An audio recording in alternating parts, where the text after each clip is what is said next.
अब मैं अनुरोध करूंगा आदरणीय श्री राजा रामपाल जी, पूर्व सांसद आदरणीय राजा रामपाल जी, वो आए और अपना संबोधन दें। आदरणीय पाल साहब।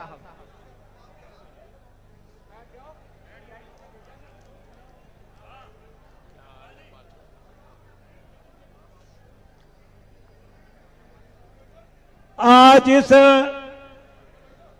किसान दिवस के पावन अवसर पर आयोजित किसान समारोह की अध्यक्षता कर रहे हमारे सम्मानित अध्यक्ष जी, समाजवादी पार्टी और राष्ट्रीय लोकदल के संयुक्त रैली में पधारे हमारे मंच पर विराजमान समाजवादी पार्टी के प्रदेश अध्यक्ष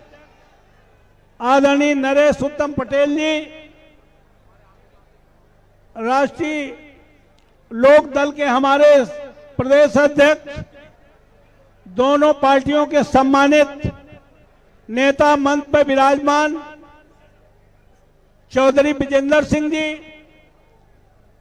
आदरणीय संजय लाठर जी और मंच पर उपस्थित सभी सम्मानित नेतागण, मैं सबसे पहले इस विशाल किसान दिवस पर लाखों की तादाद में आए कोने कोने से उन किसानों का मंच की ओर से उनका हार्दिक स्वागत करता हूं, वंदन करता हूं, अभिनंदन करता हूं। साथियों, बहुत सारी बातें समाजवादी पार्टी के नेताओं ने, राष्ट्रीय लोकदल के नेताओं ने आपके बीच में कही है। कोई कहता है हिंदू खतरे में है, कोई कहता है मुसलमान खतरे में है। हम तो आज आपसे कहने आए हैं, ना हिंदू खतरे में है, ना मुसलमान खतरे में है। खतरे में है तो इस देश का संविधान खतरे में है, खतरे में है तो इस देश का लोकतंत्र खतरे में है।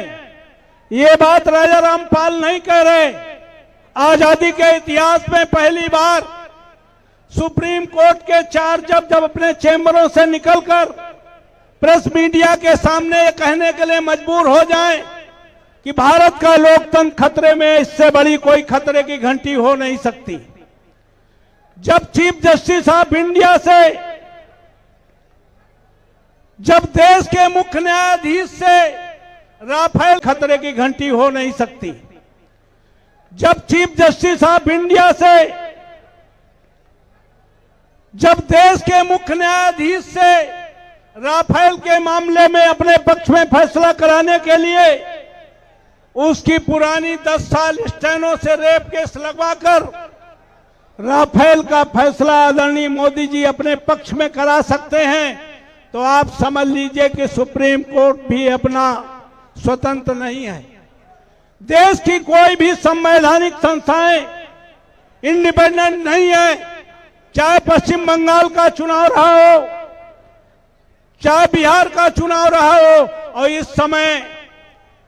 हमारे राष्ट्रीय लोकदल और समाजवादी पार्टी के गठबंधन के बाद जिस तरह से जनता गठबंधन के पक्ष में खड़ी होना शुरू किया है, तो हमारे आदरणीय मोदी जी इनकम टैक्स का छापा मरवाएंगे, ईडी को भेजेंगे, सीबीआई को भेजने का काम करके और हमारे नेताओं को डिस्टर्ब करने की कोशिश करेंगे।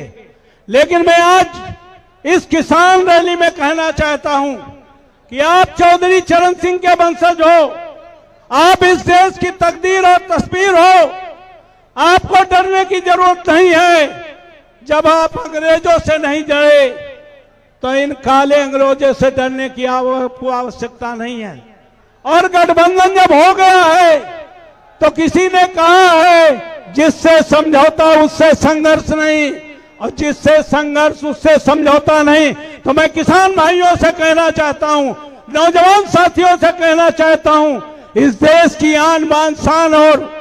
उन किसान से कहना चाहता हूं कि आपकी भारतीय जनता पार्टी ने